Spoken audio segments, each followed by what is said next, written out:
the whisper nest, Pip and the night garden. The sky was folding into velvet. One by one, the stars blinked awake, and the colors of day slipped away. Pale pink, lavender blue, golden hush. It was the kind of night that remembered how to be still. In the hollow of an old alder tree, a little moth began to stir. Her name was Pip. She was very small, with wings like pale petals and a soft, fuzzy body the color of toasted oats. Pip was not a daytime creature. She liked the shadows, the hush, the cool quiet of night, when everything slowed down and listened. She stretched her wings gently. Whir. They shimmered faintly in the dark, as if lit from inside.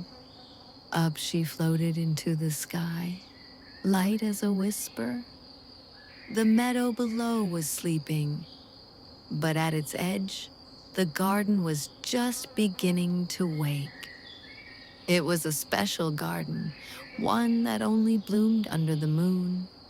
Moonflowers, jasmine, evening primrose, yucca, blossoms that opened only for the night. They did not bloom for bees. They bloomed for Pip. The first moonflower swirled open like a breath. It shimmered, white and wide, catching the glow of the stars.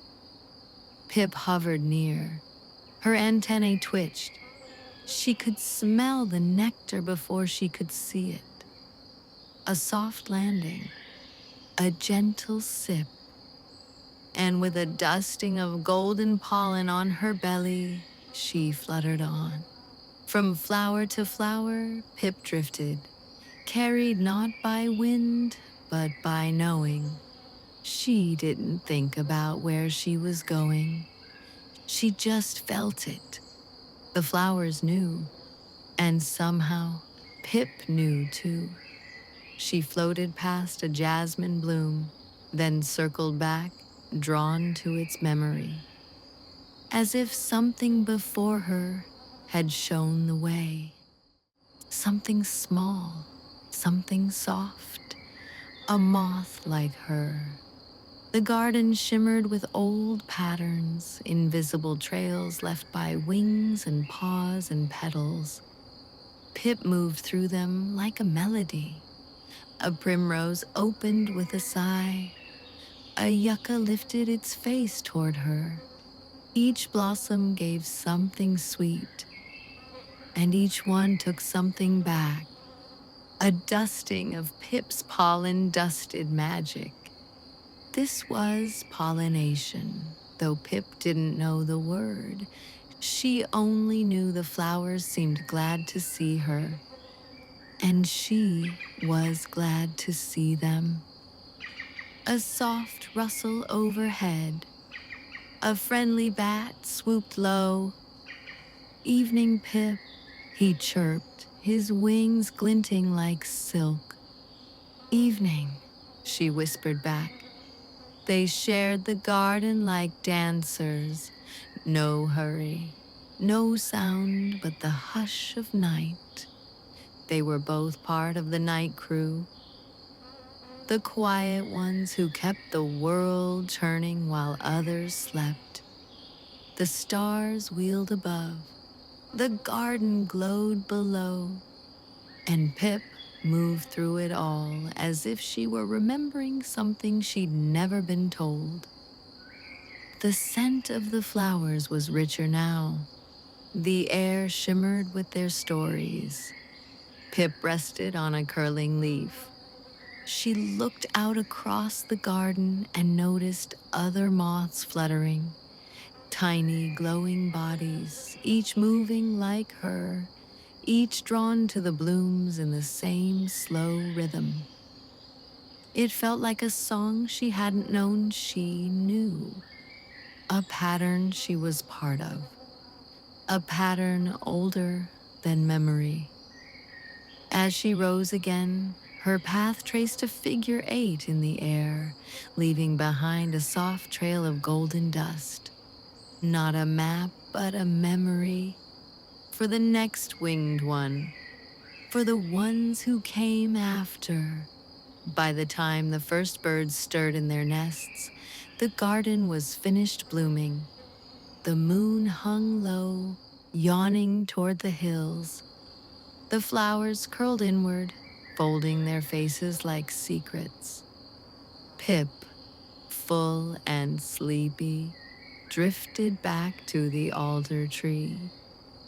The hollow glowed warmly as she returned. She tucked her wings around her like a blanket, safe and small and proud. The garden was quiet now, but the story wasn't over. Because the next night, and the one after that, the blooms would open again, and Pip would know the way. As she closed her eyes, she dreamed of flowers opening in the dark just for her, just as they had always done. And somewhere, in a soft corner of the night, the garden remembered too. Tonight we'll follow a tiny light into the wild and gentle dark. It was one of those nights when the air felt soft like a blanket and the trees hummed lullabies you could almost hear if you were listening. The sky had turned a deep indigo and the sun had tucked itself behind the hills. The first stars had begun to twinkle awake. A small child named Marlowe sat quietly on the porch steps, bare feet swinging gently above the grass, a cup of warm milk in their hands. Marlowe wasn't waiting for anything. They were just watching, just breathing, just being part of the night. Somewhere nearby, a frog began to sing. Farther away, the breeze brushed through the trees, soft like feathers on skin. Then, a flicker, a tiny golden light just above the tall grass. Blink, blink, blink, and then it was gone. Marlowe blinked back. There it was again, drifting closer. A tiny glow, warm and golden, danced slowly through the air until it stopped just in front of Marlowe's nose. "Hello," said the voice. "I'm Luma. I'm a lightning bug. You talk only on quiet nights when someone like you is listening." Her wings whispered softly as she floated in a slow circle. "I just learned to glow this week," she added. "Would you like to see how we talk with our lights?" Marlowe nodded. Luma blinked once. Across the yard, another light blinked back. Blink, blink, blink, blink. "That's my brother. We blink hello. Our lights are our voices." "That's beautiful. Would you like to see where we live? But I can't fly." "You don't need wings. Just close your eyes and pretend your heart is a kite." Marlowe did. They felt the porch fall away, and suddenly they were floating, up and up, light as a whisper, beside their glowing friend. They glided above the yard. Below them, the grass shimmered in moonlight. A stream curled through the field like a silver ribbon. A soft-bellied owl blinked up at them, then closed its eyes again. "He never chases us. We're too quick." They floated farther. The trees opened into a wide meadow. And there, Marlowe saw it. A sea of tiny lights, hundreds, maybe thousands, blinking, flickering, pulsing like soft little songs. This is Glimmer Meadow. We gather here each summer. We dance, we sing, we glow to find each other in the dark. Marlowe's heart felt like it might glow too. They drifted in silence for a while, surrounded by blinking lights. After a while, they passed a patch of ground that looked different. The grass there was short and sharp. A bright white light buzzed from a nearby house. Luma's glow dimmed slightly. That part used to be part of the meadow, but it's too bright now. Our lights get lost when the sky isn't dark, and there's nowhere soft to land. Luma led them under a willow tree. Its branches formed a little nest of leaves. We're not sad. We're learning to glow in new places, but we miss the old ones. Marlowe thought about their backyard, the porch light, the short grass. What helps you glow? Luma replied, darkness helps, and quiet, and soft things. We lay our eggs in gentle earth. Our babies live underground for almost a whole year before they blink their first light. What can I do to help? Marlowe asks. Little things. Luma says, turn off the lights when you don't need them. Let a patch of grass grow wild. Plant flowers. Tell your friends.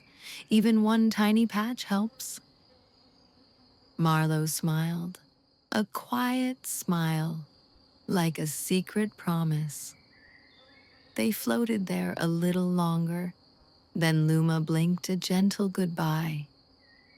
Time to go back, she said. They drifted down, past the stream, past the trees, back to the porch. Will I see you again? Marlowe asks. You will, Luma replied. And even if you don't, just know that somewhere. We're blinking, hello. She blinked once, then again, then disappeared into the dark.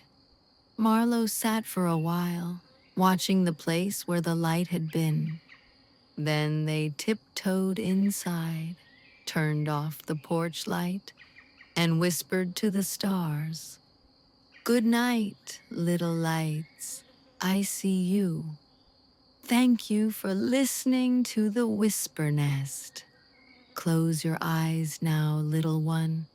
The stars are watching. The night is full of wonder.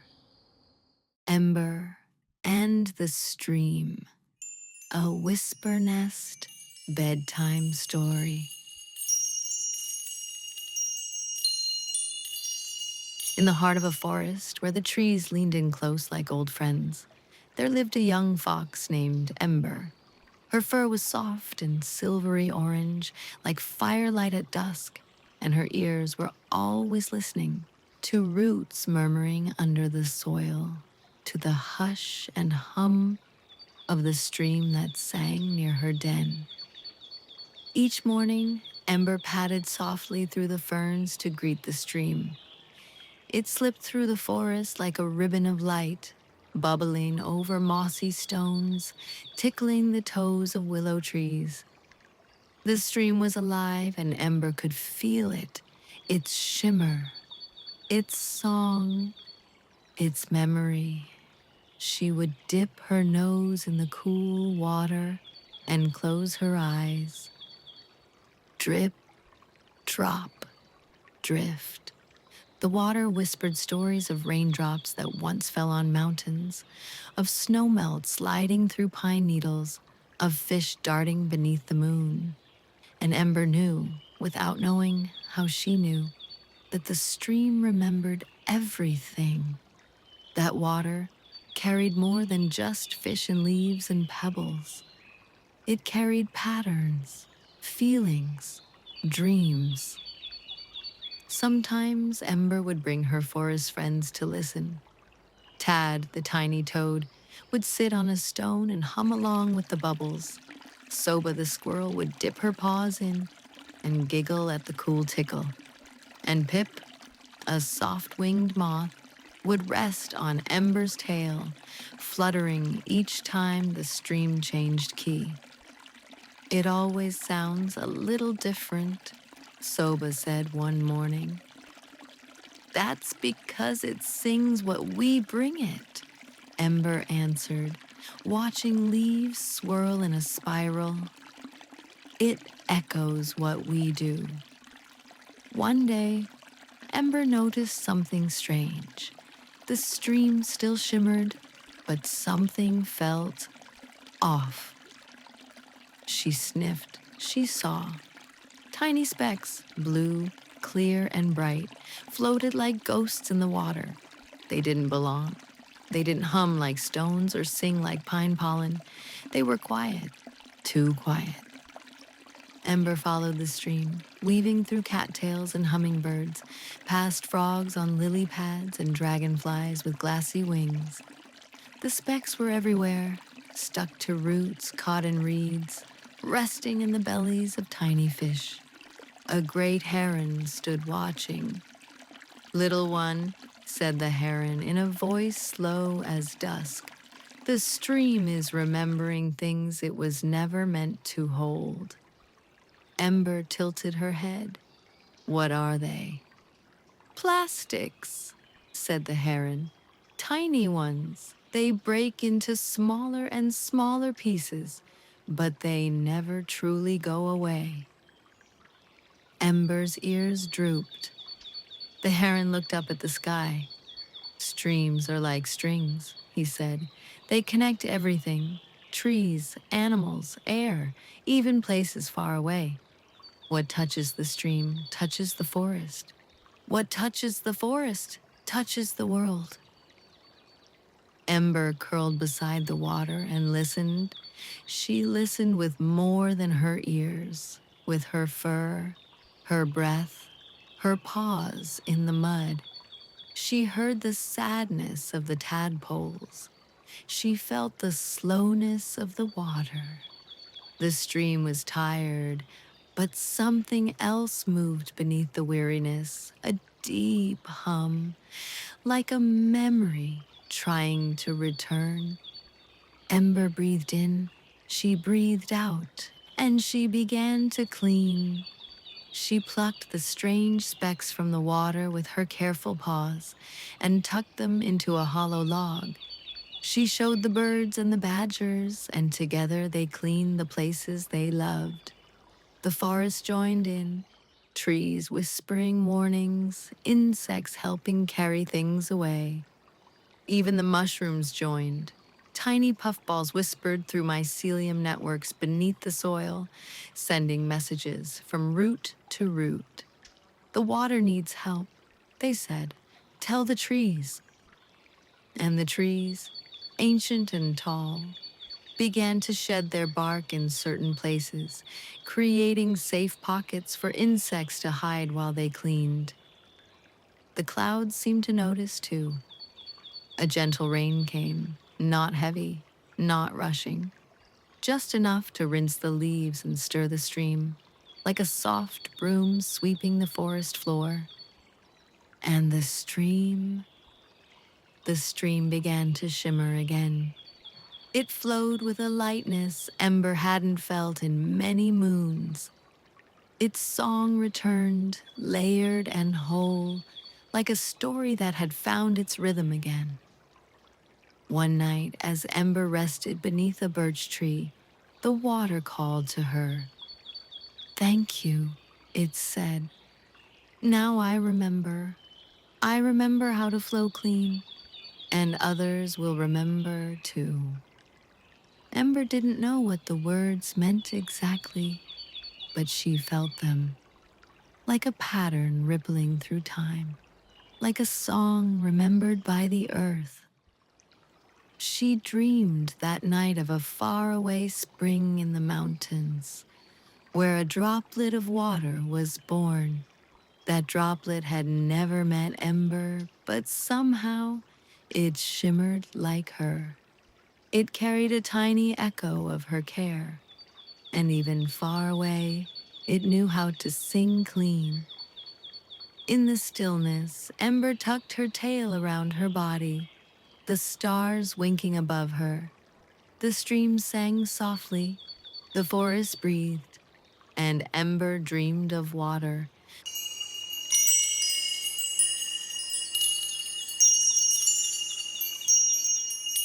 Soba the squirrel listens to the wind, a whisper nest tale.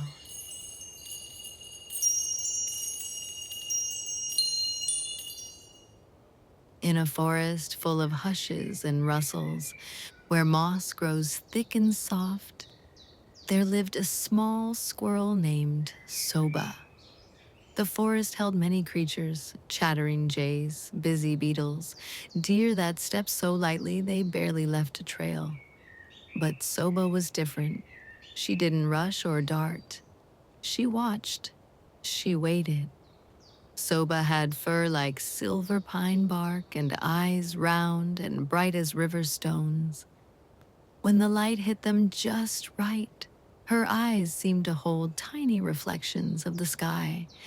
Pale clouds drifted across their surface, and sometimes you could almost see a breeze moving through them. But more than anything, she had quiet paws and quiet thoughts, the kind that listen. Each morning, Soba climbed her favorite tree, a big old oak with twisting branches and deep roots. Its bark was furrowed and familiar, and it welcomed her each day with a soft creak, like the sound of a door gently opening to an old friend. She'd sit on her favorite perch, not too high, not too low, and she'd close her eyes to listen. The wind would arrive softly at first, a tiny breath between the leaves, then a rustle, a whisper, a swirl. It touched everything gently, tickling the edges of lichen, brushing the moss like a paintbrush dipped in air. Even the spiderwebs shimmered when it passed. The wind traveled over hills, through hollows, across rivers and stones. It carried messages, molecules of scent and temperature, bits of pollen and memory. Soba noticed that every wind carried a different scent. There was the dry, nutty smell of cracked acorns, the damp green of fern-covered logs, and sometimes the sharp edge of far-off smoke, reminding her to stay alert. Some days, the wind smelled of acorns and fallen bark. That was when the jays had been loud in the morning, and the forest floor felt scattered and stirred. Other times, it smelled like mushrooms and rain far, far away. She would tilt her nose skyward, twitch once, and know the storm is still 2 hills away, maybe 3. Scent, she had learned, was not just smell. It was memory, location, and warning, all braided into one. And the wind braided it. There were days it brought the sweet tang of berries, and others when it carried the warning scent of fox. That scent came sharp and sudden, like a twig snapping in the dark. Soba would freeze, then shift her body low to the branch, quiet as moonlight. Soba's little nose twitched. Her whiskers quivered. The wind told her stories. One morning, the wind came fast and wild, and the trees bent low to greet it. Leaves flew like confetti. A cluster of feathers drifted past her perch, just shed, not fallen. Even the clouds above seemed to scatter. Some branches swayed, graceful and loose, while others stood stiff and silent. The stiff ones creaked in protest. The others bent and danced, like they had practiced this their whole lives. Soba watched carefully. She saw how the branches that danced grew stronger with time, while the ones that didn't move sometimes broke when storms rolled in. She didn't know the word for it, but the trees were practicing something called thicmomorphogenesis, growing stronger by swaying, learning from movement, becoming who they were by responding to the air. The wind teaches them, she thought, just like it teaches me. She climbed to a higher limb, feeling it sway under her paws. Just alive. It moved with the air, and she moved with it. She felt the rhythm of the tree, not a stillness, but a subtle pulse. The wood beneath her paws was flexing, adjusting, growing. Later, down below, she found a trail of moss, where the breeze had uncovered a line of tiny seeds. The moss was dappled with dew, and the seeds glistened like little beads of amber. She nibbled one and smiled. The wind had brought her breakfast. Evening came slowly, painting the forest in dusky light. The shadows stretched long and gentle, and the sky shifted from pale gold to violet blue. The breeze turned cooler, gentler, like a lullaby. Soba nestled in the crook of her tree, tail curled around like a warm scarf. The bark still held a bit of the day's warmth, and the tree's breathing slowed with hers. She listened one more time to the hush of the grass, to the shifting branches, to the quiet crackle of distant rain. Even the mushrooms seemed to lean a little in the wind. And somewhere beneath the soil, roots stirred in reply. The forest was not silent. Even when still, it was full of tiny responses. Messages carried through air and answered in kind. And as the forest settled to sleep, Soba whispered, "Thank you, wind." Her voice was soft, but the wind heard it. And the wind, in its gentle way, whispered back,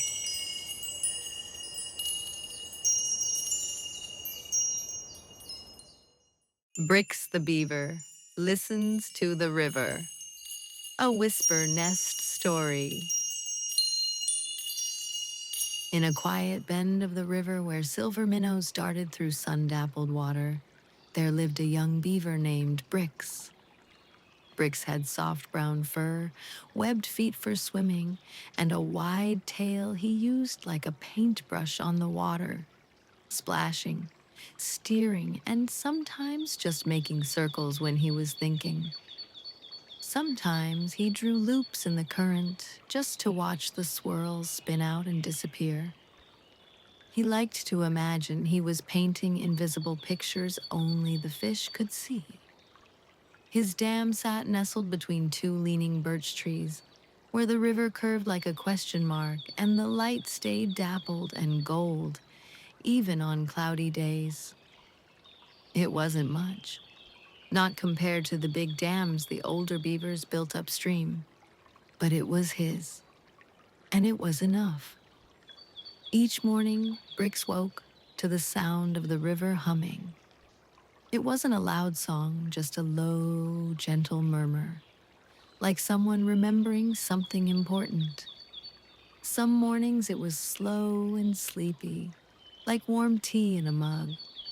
Other times it was quicker and bright, like water laughing as it ran over smooth stones. He would sit very still, paws tucked under his belly, eyes half closed, and listen. Plip plop, swish swirl, hush hush, whispered the water. Somewhere upstream a stick would creak, a leaf would fall. A bird might sing a single sleepy note and then go quiet again.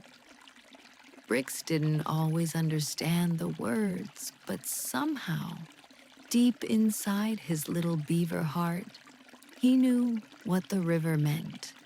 He didn't need to name it. The knowing lived in his paws, in the part of him that felt with more than just his ears. Brix was a builder. His paws itched to stack sticks just so, to weave them tight with reeds and mud, not for himself, not just for a cozy home, but because the river asked him to. When the wind was just right, it carried a feeling, like an idea not yet spoken. That's when he knew it was time to gather. You see, when a beaver builds a dam, the river slows. The water spreads out wide like a soft blanket. Ponds bloom where only trickles used to run. And when that happens, things begin to wake up. Dragonflies come first, their wings like glass.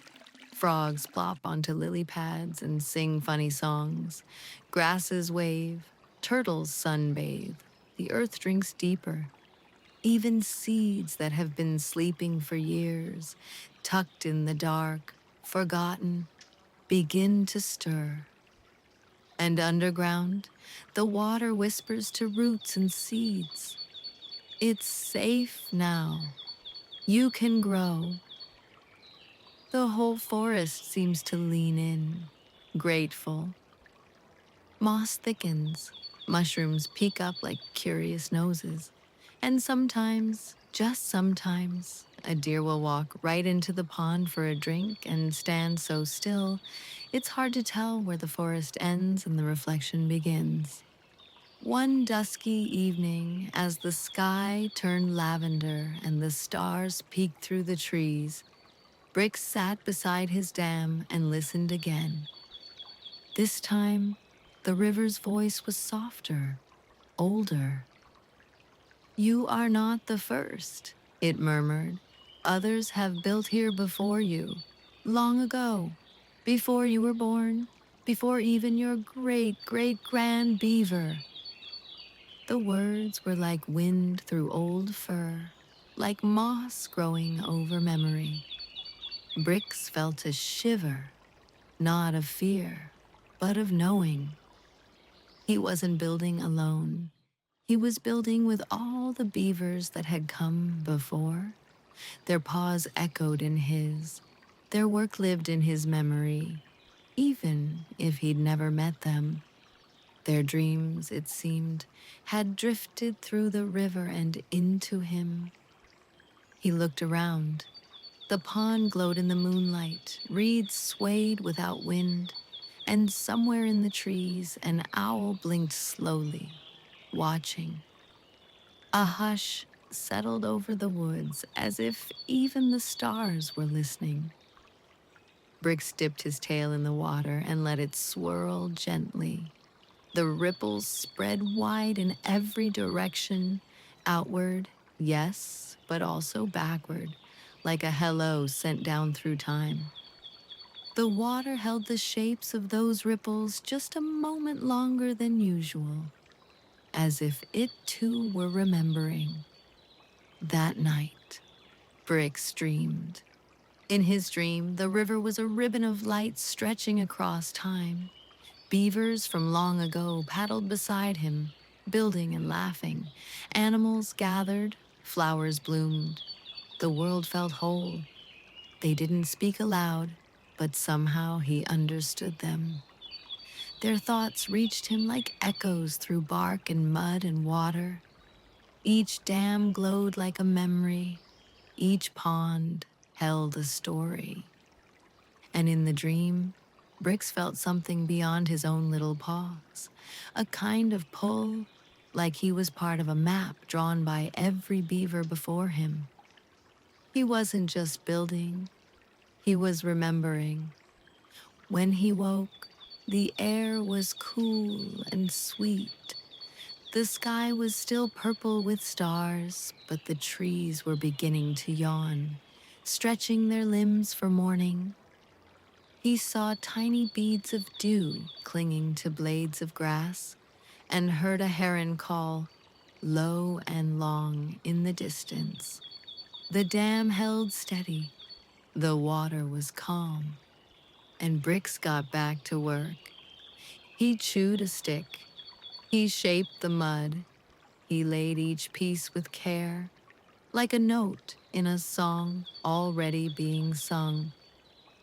Because sometimes the best way to listen is to build something beautiful in return, to trust the whisper of the water, to remember what your paws already know, to know that even a little beaver in a quiet forest can shape the world just by being exactly who they are. And maybe, just maybe, when the next young beaver sits beside this same bend of the river, they'll hear a faint hum and wonder, who built this place before me?